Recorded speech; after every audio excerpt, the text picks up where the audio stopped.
자, 오늘도 책 2권 자본의 본질, 축적, 투입. 오늘은 제5장 자본 투입의 여러 유형. 그 자본 투입의 유형 중에 이제 첫째, 둘째, 셋째, 넷째인데, 첫째, 사회가 필요로 하는 자연 생산물을 생산하는 것. 농축, 수, 광산업을 1차 산업을 얘기하는 거예요. 둘째, 자연 생산물을 가공하는 것. 제조업을 얘기하는 거죠. 셋째, 자연 생산물이나 제품들을 시장까지 운반하는 것, 도매업을 얘기해요. 넷째, 소비자가 필요한 만큼씩 나누어 담는 것, 소매업을 얘기하죠. 이렇게 네 가지인데 각기 단독으로는 존재할 수 없고 네 가지가 서로 작용하며 함께 존재한다. 자연 생산물이 없으면 제조업이나 유통업이 존재할 수도 없고, 사람이 쓰기 위해 가공하는 제조업이 없으면 자연 생산물을 생산할 이유도 없다. 도매업이 없으면 산지 주변 이웃들이나 겨우 쓸 정도만 생산하면 그만이고, 소매업이 없으면 필요 이상의 큰 묶음을 사야 하니 살 게 없어진다. 이 네 가지는 서로 연관돼서 작용하면서 우리 주변의 어떤 산업을 구성하는 분야들이에요. 농, 공, 상업이죠. 또는 1차 산업, 2차 산업, 3차 산업이라고도 하죠. 이 네 가지 형태의 사업가들도 생산적 노동자들이다. 여기서 근로자들만 노동자라고 하는 게 아니라, 생산적 일에 종사한다고 하는 게 아니라, 이 사업가들도, 이 일들을 기획하고 운영하는 사업가들도 생산적 노동에 종사하는 사람들로 보는 거예요. 그들의 노동이 물건의 가치를 더하고 물건을 만들고 사고 팔면서 그들의 이익이 나온다. 사업가들의 노동이 물건의 가치를 더합니다. 그 다음에 노동자들을 채용을 하고, 그런 과정을 거치면서 그들의 이익이 나옵니다. 고용될 수 있는 생산적 노동의 양이 다르고 사회의 가치를 생산하는 활동에서 차지하는 비중이 각기 다르다. 소매업은 도매업에 자본과 이익을 안겨줘 살아갈 수 있게 하고, 소매업이 도매업에 돈을 주죠. 도매업은 거기서 먼저 투입됐던 자본을 대체하고 나머지 부분을 이익으로 남겨서 살아갑니다. 도매업은 제조업과 농축, 수산업의 자본과 이익을 안겨줘 살아갈 수 있게 한다. 도매업이 쌀을 사오고 쌀로 만든 떡을 사오고 하죠. 열로 돈을 줘요. 그 다음 제조업은 다른 제조업자로부터도 물건을 사오고, 1차 산업의 농업, 광업, 어부 등등의 분야로부터도 물건을 사옵니다. 그래서 돈을 그쪽으로 줘서 살아갈 수 있게 하죠. 농업은 고용하는 노동의 양이 가장 많다. 직원도 노동을 하고 가축도 노동을 하고, 이거는 뭐 제조업의 어떤 기계로 보면 되는 거니까. 그 다음에 가장 중요한 게 자연도 노동을 한다라는 개념이에요. 농업은 땅이라는 거는 심어 놓는데 사람의 인력이 들어가고, 그 다음에 키워주는 거는 자연이 키워주는 거예요. 비가 내리고 햇볕을 쬐이고, 이건 자연으로부터 얻는 거죠. 그래서 이 자연도 노동을 하기 때문에 어느 산업 분야보다 농업이 가장 많은 가치를 생산하고 사회에 가장 이롭다. 나머지 산업은 생산물을 가공해서 형태를 변형시키면서 그 사회가 가져가는 평균적인 이익률만 더해질 뿐인데, 농업은 자연이 노동한 부분까지 가치에 더해지기 때문에 실제로 투입된 노동력에 비해서 가장 많은 가치를 생산합니다. 어떤 분이 이렇게 좀 친절하게 이렇게 어떤 쌀 농사의 원가 구성을 이렇게 올려주신 분이 있는데, 여기를 보면은 종잣대로다가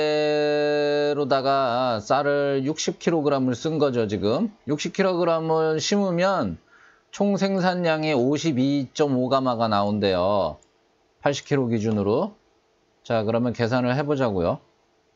80kg 곱하기 52.5가마면 4200kg을 60으로 나누면 70배 수익이 나는 거예요. 그러니까 물론 수없이 많은 기계와 노동비가 들어가죠. 그런 걸 얘기하는 게 아니라, 이제 원재료 대비 몇 배 수익이 나느냐. 자, 원재료 70. 원재료 대비 70배. 10,000원어치 심으면 70만원어치가 이제 소득이 나오는 거예요. 이제 10,000원어치를 심는데 이제 비용이 들고 이제 뭐 온갖 노동이 들고 하니까 이제 그게 문제지. 여하간 10,000원어치를 심으면 700,000원어치가 나오는 거예요. 이거는 뭐 어마어마합니다. 보통 지금 시대에 그 도매업이 온라인 쇼핑 시대라서 더더군다나 이제 유통업이 굉장히 이제 박한 마진으로 움직이는데, 가령 뭐 이제 그 분야마다 다르지만 쇼핑몰 같은 경우 어떤 공산품 같은 경우에는, 그것도 가전이나 소형 가전 같은 경우에는 마진 1%를 보거든요.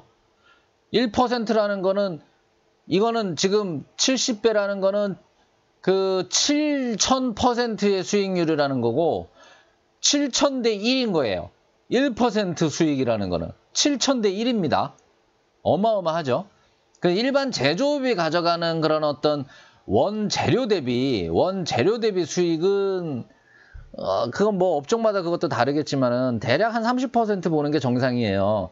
그러니까 원재료를 10,000원에 사오면은 한 13,000원, 14,000원 정도에 팔 수 있는 거예요. 가공비, 뭐 그다음 공장 운영비 뭐 이런 것 다 그 안에서 3,000원, 4,000원에서 공장 운영비, 직원들 월급 이런 걸 다 빼야 되죠. 그다음 수익은 몇 퍼센트 가져가느냐? 대략 이 사회가 가져가는 평균적인 수익률 3, 4% 가져가는 거예요. 농업은 10,000원 심으면 70만 원이 남는다고요. 어마어마한 수익률이죠. 농업이 가장 많은 가치를 생산하고 사회에 가장 이롭다. 아마 이 우파적인 시각을 가진 그런 분들이 가졌던 어떤 경제 관념하고는 또 반하니까 살짝 당황스러우실 수도 있어요. 농업이 가장 많은 가치를 생산하고 사회에 가장 이롭다. 근데 이게 맞는 말이에요. 농업과 소매업에 투자된 자본은 그 자리에 머물지만 도매업과 제조업에 투자된 자본은 넓게 퍼진다. 제조업은 고용하는 노동도 워낙 많고 더하는 가치도 워낙 커서 되도록 그 자본이 국내에 머물게 하는 것이 중요하지만 해외로 좀 빠져나간다고 해도 여전히 사회에 이롭다. 그 다음 도매업은 농축수 광산업과 제조업을 더욱 활성화시킨다. 이 상업이 발달을 해야 이 나머지 산업들이 모두 발전하는 거예요.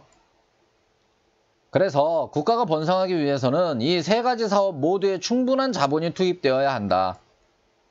세 가지 사업, 1차 산업, 2차 산업, 3차 산업, 농공상 모두에 충분한 자본이 투입되어야 한다. 도매업은 다시 내수유통과 수입유통과 캐링트레이드 이렇게 세 가지로 분류된다. 캐링트레이드는 좀 용어가 좀 뭐 이렇게 썼다가 저렇게 썼다가 하는 경향이 있는데, 이거는 수출이나 그러니까 우리가 필요하지 않은데도 유통을 시키는 경우를 얘기하는 거예요. 수출이나 그다음 해외에서 사서 해외로 파는 그런 것들을 캐링트레이드라고 합니다. 이게 현대 산업에서는 쓰이는 용어가 아니기 때문에 그냥 국부론에서 나오는 용어이기 때문에 그냥 특별히 번역을 안 했어요. 그냥 이렇게 표시를 했어요. 내수유통은 국내에서 필요한 것을 국내로 돌리는 것이고, 수입유통은 국내에서 필요한 것을 해외에서 사와서 돌리는 것이고, 캐링트레이드는 국내에 필요하지 않은 물건들을 어떻게든 돌려서 돈을 버는 겁니다. 내수유통은 국내 생산물을 국내에 필요한 곳으로 이동시키는 것이며, 내륙유통과 해안유통이 있다. 수입유통은 국내에 필요한 물품을 해외로부터 사와서 이동시키는 것이다. 캐링 트레이드는 해외에 필요한 물건을 공급하는 것이다. 내수유통은 자본의 교환이 빠르고 오로지 국내의 생산을 독려하는 반면, 수입유통은 느리고 국내와 해외 각각 절반씩 생산을 독려한다. 내수유통이 매월 자본을 순환시키고, 이거는 물건을 사오고 바로 다시 팔아서 현금화할 수 있는데 걸리는 시간이 얼마나 걸리느냐는 얘기예요. 국내에서 물건을 사서 국내에 파는 거는 순환이 굉장히 회전율이 빠르다는 얘기고, 수입유통은 연간일의 자본을 순환시킨다면 수입유통은 한번 수입하는데 시간이 오래 걸려요. 일단 옛날 같은 경우에는 배로 오는 데만도 6개월, 7개월씩 걸려버리니까 일단 물건을 사서 이동하는 데만 막 6개월씩 걸리고 이러니까 시간이 엄청 오래 걸려요. 한번 물건 사면 1년 있다가 판매를 할 수 있어요. 생산을 독려하는 효과는 24배 차이가 난다. 회전율이 빠르다는 거는 굉장히 중요한 개념이거든요. 어떤 상업을 생각을 할 적에. 한번 물건을 사서 마진을 보고 물건을 파는데 마진율이 10%다 그러면은 매월 순환시킨다 그러면은 10% 마진을 12번을 떼니까 12배 수입유통보다 마진이 나겠죠. 실제로 가져가는 돈이 생기겠죠. 그리고 생산을 독려하는 효과는 그 사고 팔고 하는 2배니까 그 2번씩 일어나는 거니까 생산을 독려하는 효과는 24배 차이가 난다고 본 거예요. 캐링 트레이드는 오로지 해외의 생산만을 독려한다. 국내 산업에는 별로 관련이 없고 그 해외에서 사서 해외로 파는 거니까. 그 다음 뭐 국내에 있는 물건을 해외로 파는 것도 캐링 트레이드로 보기 때문에 그거는 뭐 국내 물건을 뭐 독려하긴 하는데 왜 이렇게 했죠? 따라서 국가는 무역보다 내수유통을 독려해야 한다. 이것도 이제 그 박정희의 산업화 시대를 겪은 성공 공식을 가지고 있는 대한민국 사람들은 갸우뚱하겠죠. 무역이 제일 중요한 거 아니야? 하지만 일단 먼저 중요한 것은 내수유통이다. 특정 산업이 과잉 생산되었을 때 국내에서 필요로 하는 이상으로 남는 것은 해외로 보내 다른 필요한 것을 사와야 한다. 그렇죠? 이건 개개인도 마찬가지라 그랬죠. 화살을 팔아서 사슴을 사오듯이 화살을 잘 만든다고 화살만 주구장창 만들어서 먹고 살 수 없죠. 사슴을 갖고 있는 사람도 화살이 없이 사슴을 만들어낼 수가 없죠. 서로 필요한 것을 바꾸는 거예요. 국가 간에도 마찬가지예요. 국내에서 필요로 하는 이상으로 남는 것은 해외로 보내서 국내에서 모자란 것들을 사오면은 아주 뭐 좋은 거죠. 만약 그렇게 하지 않으면 그 산업은 멈추게 될 것이고 그 과잉 생산된 산업은 멈추게 되겠죠. 우리나라가 자동차가 필요한 게 100만 대인데 300만 대를 팔아가지고 200만 대를 해외로 팔면 좋은데 200만 대를 못 팔았어요, 해외로. 그럼 국내에서 200만 대는 썩죠? 썩으면 200만 대 만들어낸 자동차 회사는 망하죠. 그 산업은 멈추게 됩니다. 그럼 국내 총생산은 줄어들 것이다. 어떤 국가의 자본이 갑자기 많아져서 국내에서 모두 재투자 및 소비가 이루어질 수 없을 때가 있다. 이때는 그 자본 역시 해외로 쏟아낼 수밖에 없다. 그럴 수 있죠. 뭐 농업도 이미 할 수 있는 만큼 최대한으로 생산을 하고 있고 공업도 뭐 최대한으로 생산하고 있고 상업도 최대한으로 뭐 더 이상 뭘 투자를 해봐야 돈이 될 만한 게 보이는 게 없어요. 그 자본끼리 경쟁을 해서 뭐 아주 극한적으로 자본이익률이 낮아진 상태가 있을 수 있어요. 그러면 해외로 가서 투자를 해라. 이런 캐링 트레이드는 국가가 부유해서 생기는 결과이지 국가의 부를 만들어내는 원인이 아니다. 부자 나라를 보면 다 이렇게 해요. 해외에서 돈을 벌어요. 그거는 해외에서 돈을 벌기 때문에 부자가 되는 게 아니라 국가가 부유하기 때문에 더 이상 돈이 투입될 데가 없어서 해외로 나가는 거예요.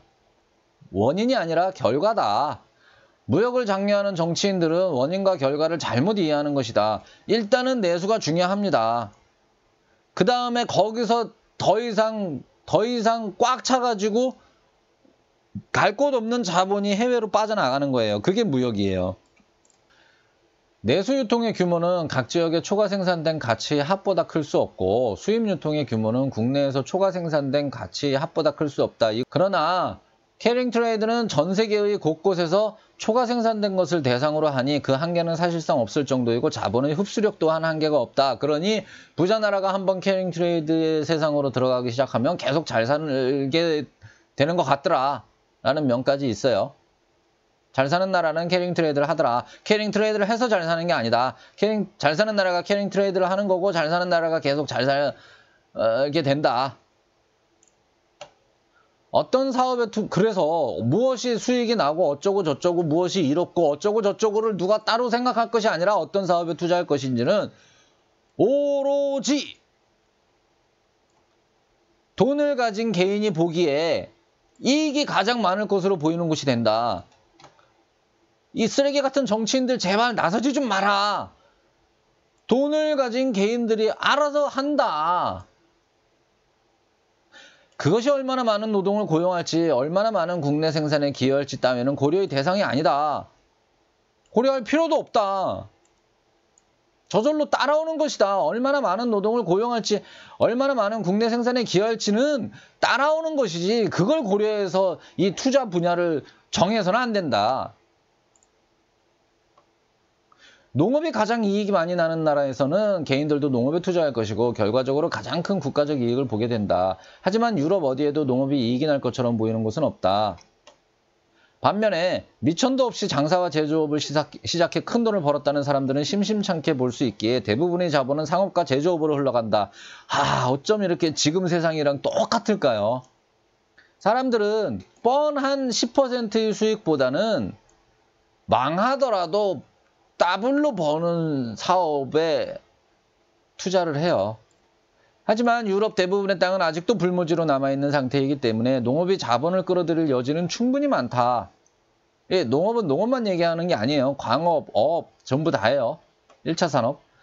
비옥한 이웃의 땅을 개발하는 것보다 먼 아시아와의 무역이 훨씬 이익이 난다고 믿고 있는 개인들 사이에서 어떻게 정책을 펴야 동네에 투자하는 것이 더 이익이 날지 논해보려 한다. 안정적인 10%보다는 평균 1%밖에 안 되는 이익률이라도 누군가는 대박을 쳐서 더블 장사를 하는 이쪽이 매력적으로 보이기 때문에 일로 간다.